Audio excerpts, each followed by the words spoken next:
And you see, the desire for romantic relationships is earlier than many of us remember. I want you to be honest here. How many of you had crushes in primary school? Raise your hand. All right, thank you for your honesty. How many of you ever wrote a love letter or anything of that such? If so, doxology.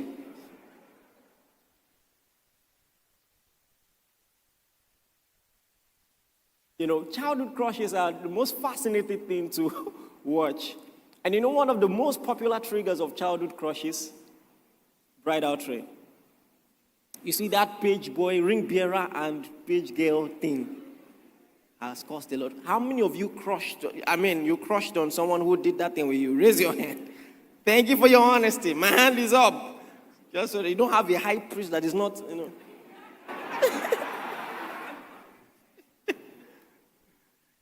I remember the last one I saw. I said, this guy and this girl, by the time they got to the reception, it was as if, you know, and then ironically, the ring bearer is the one holding the ring. So it's so symbolic, like, yeah, I'm doing this. You know? And so the guy at the reception, you know, he was so protective of the girl. And then they didn't bring her own meal first, so he gave up his own, and he was making all those moves. Anywhere the lady wants to go, he will hold her hand and they'll be walking. I was like, you say, oh, because you're not the parents. But the parents say, come on, remove your hand. What's that? Go and read your book. What's 2 times 2? And you better not get it wrong. But I said all of that to say this. You see, romantic relationships and the desire for it is a very early memory in our hearts and in our minds. And in fact, we stumbled into it. Like we just went to school one day and discovered that there's someone that we like in a special way. And all of that. And it is only as you begin to mature that you actually begin to learn about love. Your earliest memory of love or your earliest perspective of love is a flow that you just yield to. Not really something that you learn consciously. And love must be intentional, you see. So at some point in our lives, there has to be that radical shift. Something that we flowed with all our lives, we must now control. And it's easier said than done. Because there is something about love that we think psychologically, emphasis on psychologically, has to be spontaneous and magical. It's almost as if you are thinking about it too much and being logical about the details, you ruin the fun. There's something about the excitement, you know, of the spontaneity. Have you ever been in a position where your head is saying no and your heart is saying yes? That's the kind of thing we're talking about. And this is what makes teachings on romantic relationships so difficult. The reason is simply this: you're already programmed to go with the flow and not to think too deeply about it. And so there is already a divide in your mind where no matter how great the sermon is, you are taking notes and saying, that makes sense. That makes sense. But when it comes to the practical, you still follow the butterflies. And so it's a problem. It's very frustrating for a preacher to teach on things like this because sometimes you're just like, are they listening?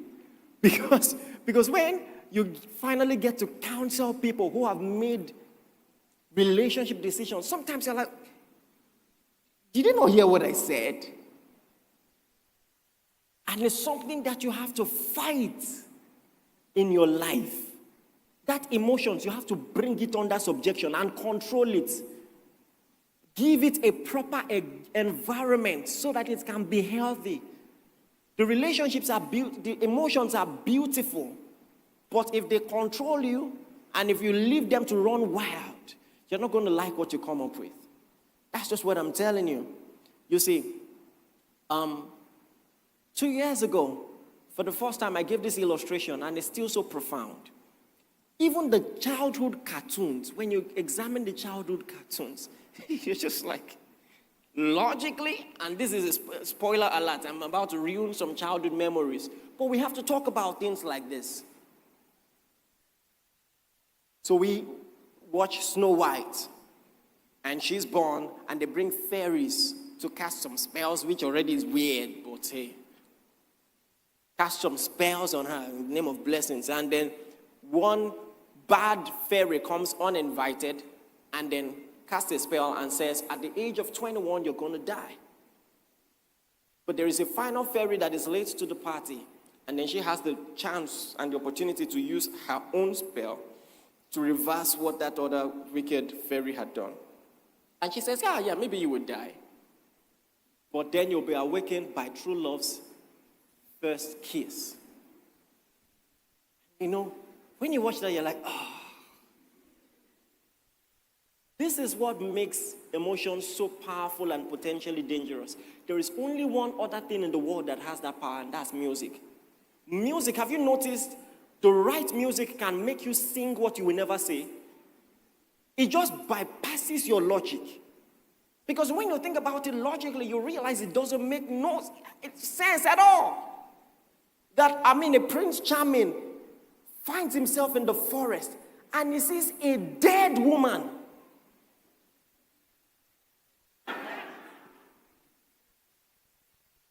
And he walks to her and kisses her. There's a name for it. It's called necrophilia, which is a very satanic thing. Emotions can make us say, oh, for something that is cringeworthy. And then I can make an argument on whether children should be left to watch that thing or not. And now, as I'm saying this, some of you subconsciously can tell you what's going on in your mind. Pastor, are you not taking this too far? If that was happening in your mind, be honest. Wave at me like this. Be honest. Nobody? Thank you for that honesty. It's not that deep. You just kiss a dead woman. But it is what it is. There's another one. And there's a name for that one too, bestiality. Listen, to put things in context, it's a different thing. If, when that lady died in the forest, they went to call the prince, who is a believer. There's glory, mighty, working power, working in. Wait now. You need to raise the dead. My mouth, they kiss, It would have been a different thing. I want to help a lady out, bring her out of that. But he's just wandering. He's just lost and then sees a dead woman and then is drawn to her to kiss her. Oh, wrong now. Oh, wrong. No matter how you say it. And then think about this other one who falls in love with the beast. And that's romantic. Beauty and And then at the end of it all, she kisses an animal. Mind you, it's not as if anyone told her, if you kiss him, everything. She actually genuinely fell in love.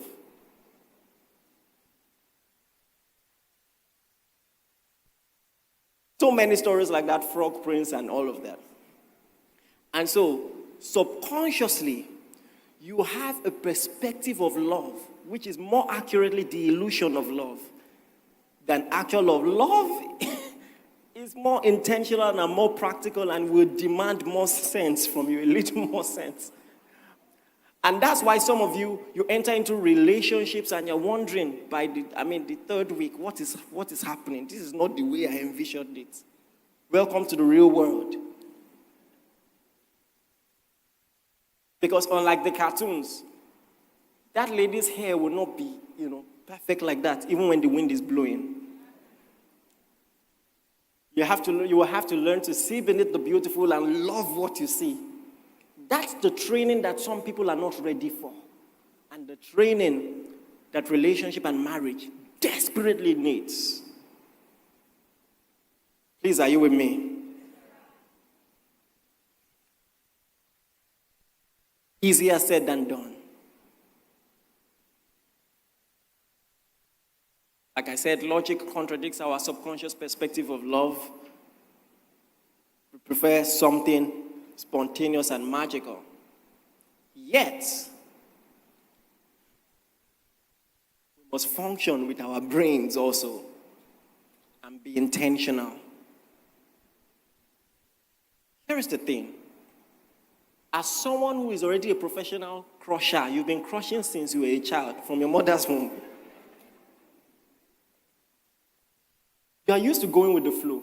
So when it comes to reading an actual book on relationships, somewhere in your mind, especially guys, they're like, waiting, I can handle this. What are they going to tell me? Some even make jokes about aspire to acquire. You know, have you seen people who make jokes? But you're going to need it. You need to read up on it. You might be book smart, but you need to be love smart. Guess what? You might be church smart, but you need to be love smart. Ladies, am I speaking for you? I'm going to have a special conference with the guys and we'll teach toasting. That's what I'm going to teach. Some of them are the forehand. Horrible toasting that I've seen in this life. Someone asked my sister out, and when it was done, he asked her, he said, did I toast you well? True life story. Another time she went to a church, and then, you know, all those prophecies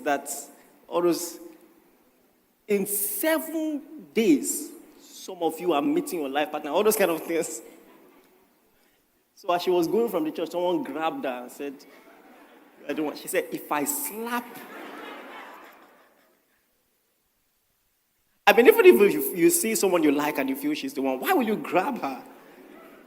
Guys need to be taught a lot in the church, in the body of Christ. For God's sakes, literally. But here is what you need to know. For the upteenth time, you've heard it 1,000,000 times. This is not a game. This is not a Cinderella story. When you're watching those cartoons, you put logic aside because it's just a feel-good, you know. In the whole village, nobody was Cinderella's size.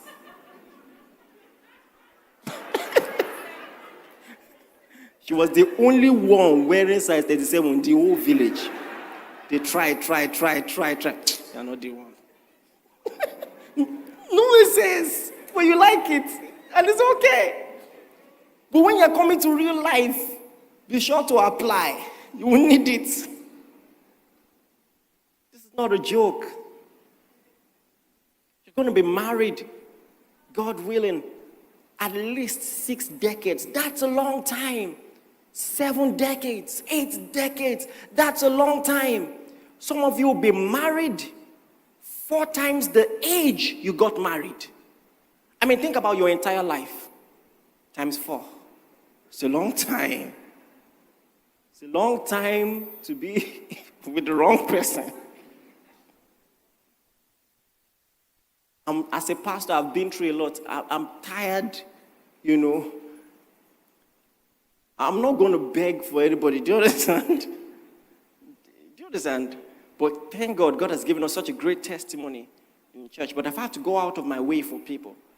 And counseling, I've heard all kinds of things. And for God's sakes, I'm telling you, church people, laugh all you want, but listen to what I'm saying. This is not a game.